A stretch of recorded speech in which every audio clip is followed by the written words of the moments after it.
جلد ہی ہماری شادی کی تیاریاں شروع ہو گئیں۔ میری امی میری شادی کی خریداری میں مصروف ہو گئیں۔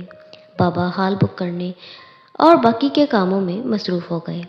روز بازار جانا، شاپنگ کرنا، شادی کی خریداری تھی کہ ختم ہونے کا نام ہی نہیں لے رہی تھی۔ اور دن گزرتے گئے۔ شادی کے دن قریب سے قریب تر آتا گیا۔ زاویار اور میں نے وعدہ کیا تھا کہ ہم شادی تک بات نہیں کریں گے۔ زاویار کے گھر بھی شادی کی تیاریاں عروج پر تھیں۔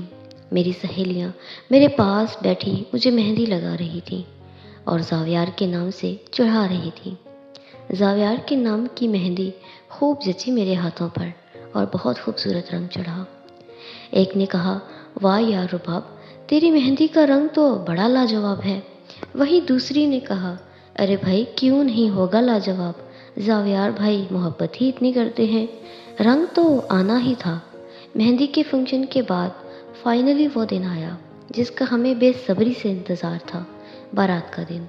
میں اور میری سہیلیاں ہم پارلر پہنچ گئیں اور تیار ہو کر وہیں سے ہال میں پہنچی جہاں سارے مہمان انتظار کر رہے تھے۔ اور پھر میری زندگی کا وہ خوبصورت ترین لمحہ جب مجھ سے پوچھا گیا، زاویار سے نکاح قبول ہے؟ اور میں نے کہا، قبول ہے، قبول ہے، قبول ہے۔ اور پھر زاویار سے پوچھا گیا، جو حالت اس وقت میرے دل کی تھی وہی زاویار کے دل کی بھی تھی۔ اس نے بھی کہا، قبول ہے، قبول ہے، قبول ہے۔ اور ہمارا نکاح ہو گیا۔ باقی کی رسمات بھی ادا ہوئیں اور بارات روانہ ہو گئی۔ میں سب سے ملی، امی سے، بابا سے، سہیلیوں سے، کزن سے۔ خوشی تو بہت تھی کہ جس سے محبت کی اس کے گھر نکاح کر کے جا رہی ہوں، مگر ماں باپ سے بچھڑنے کا دکھ بھی بہت تھا۔ چاہے لڑکی اپنی شادی پر کتنی ہی خوش کیوں نہ ہو، رخصتی کے وقت ماں باپ سے بچھڑتے ہوئے تکلیف ضرور ہوتی ہے اور آنکھوں میں آنسو بھی ہوتے ہیں۔ اگر ہم سفر محبت کرنے والا ہو تو آنکھوں سے آنسو پہنچ لیے جاتے ہیں، مگر اگر کبھی ہم سفر محبت کرنے والا نہ ہو تو وہی زندگی جہنم ہو جاتی ہے۔ قبر تک سمجھوتا کرنا پڑتا ہے اور پھر بھی سوال کیا جاتا ہے کہ کیا کیا تم نے آج تک؟ خیر، اس لحاظ سے میں بہت خوش نصیب تھی کیونکہ میرا ہم سفر میری بے انتہا قدر اور محبت کرتا تھا۔ اس لیے مجھے پورا یقین تھا کہ میری زندگی جنت کہلائے گی، مگر مجھے کیا معلوم تھا کہ مجھے ابھی بہت کچھ دیکھنا ہے۔ کیا معلوم تھا کہ زندگی کا ایک بہت بڑا امتحان میرا منتظر تھا۔ خیر سے شادی ہو گئی اور میں دلہن بن کر زاویار کے گھر آ گئی۔ زاویار نے مجھے بالکل شہزادیوں کی طرح رکھا۔ مجھے اپنی قسمت پر رشک آنے لگا۔ کبھی ہم باہر کھانا کھانے جاتے، کبھی شاپنگ پر۔ بہت خوبصورت زندگی گزر رہی تھی۔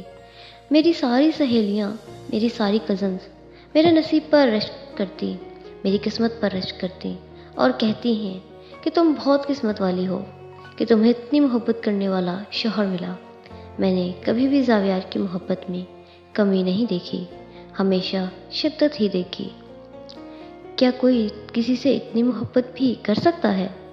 مگر ایک دن نہ جانے کیوں میرے دل میں ایک خوف سا آ گیا، جیسے کہ یہ خوشحالی کچھ دیر کی ہے، جیسے بہت کچھ ہونے والا ہے۔ ایک خوف نے میرے دل کو گھیر لیا۔ میں سمجھ نہیں پا رہی تھی کہ کیا کروں، مگر میں کر بھی کیا سکتی تھی؟ جو ہونا تھا وہ تو ہو کے رہنا ہے۔ شادی کے 1 سال بعد اللہ نے ہمیں ایک چاند سا بیٹا عطا کیا، جس کے آنے سے ہماری زندگی مزید خوشیوں سے بھر گئی۔ مانو ہماری جنت کو 4 چاند لگ گئے۔ زاویار نے ہمارے بیٹے کا نام کاشان رکھا۔ کاشان کے آنے کے بعد زاویار کی محبت میں اس قدر شدت آ گئی کہ میں لفظوں میں بیان نہیں کر سکتی۔ زاویار آج بھی ویسا ہی تھا جیسے پہلے تھا۔ اگر کچھ نیا تھا تو اس کی مزید بڑھتی محبت۔ زاویار اپنے بھائیوں کے ساتھ آفس میں جایا کرتا، یہاں تک کہ آفس کے ہر بندے سے اس کی گہری دوستی ہو چکی تھی۔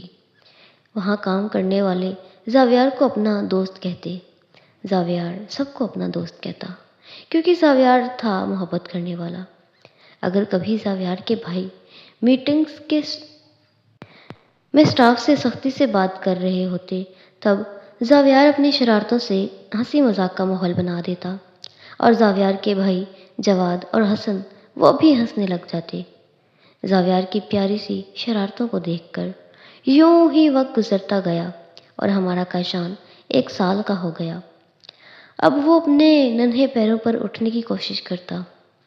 ابھی تک سب کچھ بہت خوبصورت چل رہا تھا، زندگی بہت پرسکون تھی، اور پھر ہماری زندگی میں ایک منحوس دن آیا جس نے ہماری زندگیوں کو بے رنگ کر دیا۔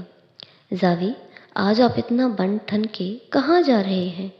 میں نے زاویار سے پوچھا۔ زاویار اپنی فیورٹ وائٹ شرٹ پر بلو ٹائی لگاتے ہوئے بولا، کچھ نہیں، بس بہت ٹائم کے بعد اپنے دوستوں سے ملنے جا رہا ہوں۔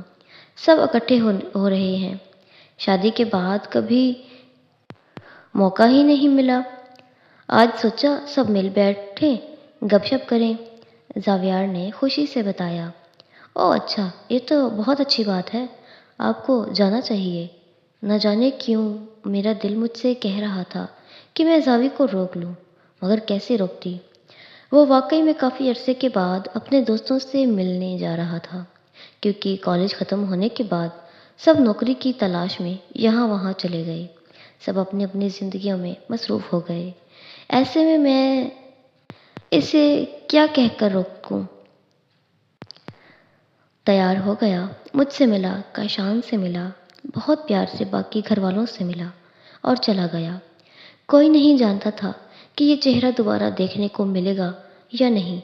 الوداع کرتے ہوئے نہیں سوچا کہ یہ الوداع آخری ہوگا۔ پوری رات گزر گئی مگر زاویار گھر نہیں لوٹا۔ مجھے بہت فکر کھا رہی تھی۔